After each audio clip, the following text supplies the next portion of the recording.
Hadis ke-1 Perbuatan bergantung niat. Dari Amirul Mukminin Abu Hafs Umar bin Al-Khattab radhiyallahu anhu, ia berkata bahwa ia mendengar Rasulullah Shallallahu alaihi wasallam bersabda, sesungguhnya amal-amal bergantung pada niat dan setiap manusia mendapatkan apa yang diniatkannya. Barang siapa yang hijrahnya ditujukan kepada Allah, maka hijrahnya berlangsung kepada Allah, dan siapa yang hijrahnya untuk mendapat kesenangan dunia, atau menikahi seseorang perempuan, maka hijrahnya berlangsung untuk mendapat keinginannya. Hadis ini paling syahih karena diriwayatkan oleh dua imam besar, yaitu Imam Besar Abu Abdullah Muhammad dan Imam Besar Abu Al-Husain. Hadis ini pernah dijelaskan oleh Habib Novel Al-Aidru. Diawali hadis ini dengan kata innama. Dengan kata innama. Para ulama mengartikan innama di sini adalah sesungguhnya sebagian besar. Dalam bahasa Indonesia. Sesungguhnya sebagian besar. Walaupun kata innama itu artinya sesungguhnya. Dalam bahasa Arab inna itu artinya sesungguhnya. Kalau ditambahi ma sama artinya sesungguhnya. Cuman bedanya kalau pakai ma secara umum artinya sebagian besar. Kata setelah innama itu apa? Sebagian besar dari itu ya, sebagian besar dari itu. Misal dalam hadis ini innamal a'malu binniyat. Maka kalau diterjemahkan sesungguhnya sebagian besar amal soleh itu diterima atau ditolak bergantung dari niat. Kalau enggak pakai niat ditolak. Kalau pakai niat diterima. Sebagian besar amal. Karena tidak setiap amal butuh niat. Tidak setiap amal butuh niat. Contoh, ada najis, kita siram, kita hilangkan najisnya. Enggak usah pakai niat.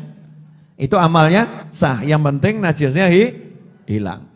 Tapi sholat harus pakai niat. Kalau sholat gak pakai niat namanya olahraga. Ya, kan bisa jadi gerakannya sama ya, gerakannya sama. Harus pakai niat. Puasa gak pakai niat, jadinya diet nanti. Jadinya diet. Dengan dikasih niat, maka itu jadi puasa, jadi ibadah. Maka secara hukum fikih, ya secara hukum fikih, hukum Islam, sebagian besar amal itu harus pakai niat.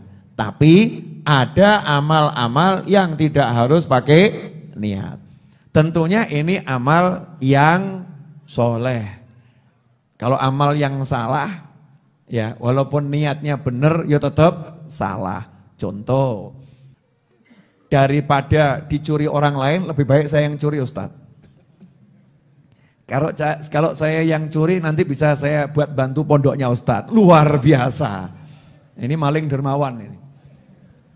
Niatnya baik, nyumbang pondok. Ya, bantu Ustadz. Atau mungkin ada Habib Kiai yang lagi sakit butuh dana. Daripada mati maka saya rampokkan dulu deh gitu ya. Saya rampokkan dulu untuk biaya operasi, untuk biaya pengobatan gitu ya. Maka ini niatnya bagus, ngobati orang bagus. Niatnya berderma, sodakoh, bagus.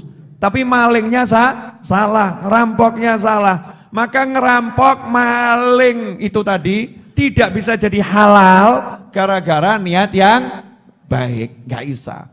Contoh, daripada saya di rumah nemeni ibu, sementara ibu itu butuh saya temani, lebih baik saya datang pengajian, biar nanti pahalanya buat ibu.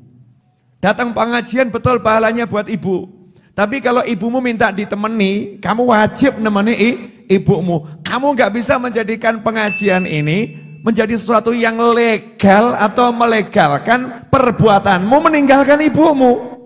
Ya, perbuatanmu meninggalkan ibumu. Makanya perlu dipahami betul hadis ini. Insya Allah kita akan bahas. Tapi sebelum bahas lebih jauh, saya mau ngajak bicara santai-santai saja. Boleh? Amal itu apa toh? Amal itu apa? Amal itu buktinya iman. Amal itu buktinya iman. Amal itu aksi. Amal itu aksi. Aksi yang dilakukan oleh anggota tubuh. Itu namanya amal. Contoh, melihat. Melihat ini aksinya apa nih? Melihat itu aksinya apa? Aksinya mata. Ini maka melihat disebut amal. Disebut amal. Secara umum ya. Secara umum aksi. Mendengar. Mendengar ini aksinya telinga. Aksinya telinga mendengar, berarti mendengar ini adalah amal. Berbicara, aksinya mulut. Mulut beraksi dengan berbicara. Maka berbicara ini adalah sebuah amal. Memegang, ya memegang. Entah megang gelas atau megang apapun, memegang.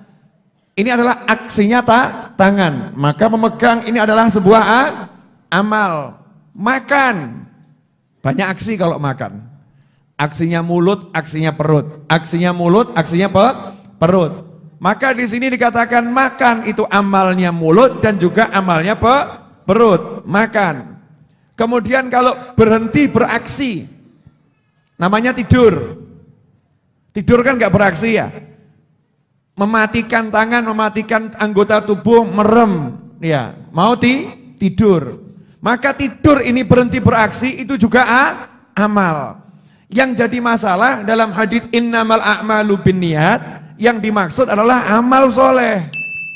Amal soleh, bukan amal salah. Semua amal soleh niatnya harus soleh.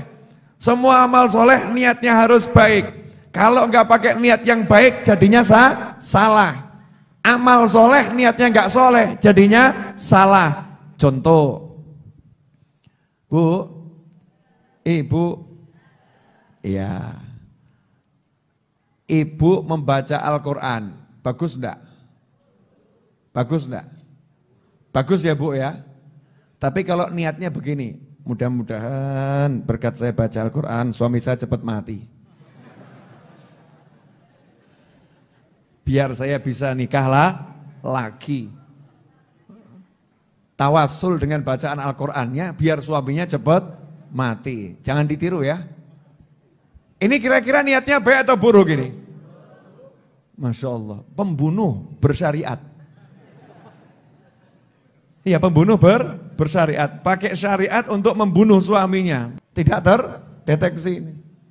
Ini kan amalnya bagus baca Al-Quran. Tapi niatnya itu jeleknya luar biasa. Niatnya jelek. Niatnya salah, maka amal ini jadi amal salah. Mestinya kan saya baca Al-Quran dengan niat suami saya sadar, dapat hidayah, dapat petunjuk dari Allah Subhanahu wa Ta'ala. Jadi orang yang baik. Di situ baca Al-Quran, niatnya betul, Al-Qurannya dibaca dengan betul, maka pahalanya semakin besar.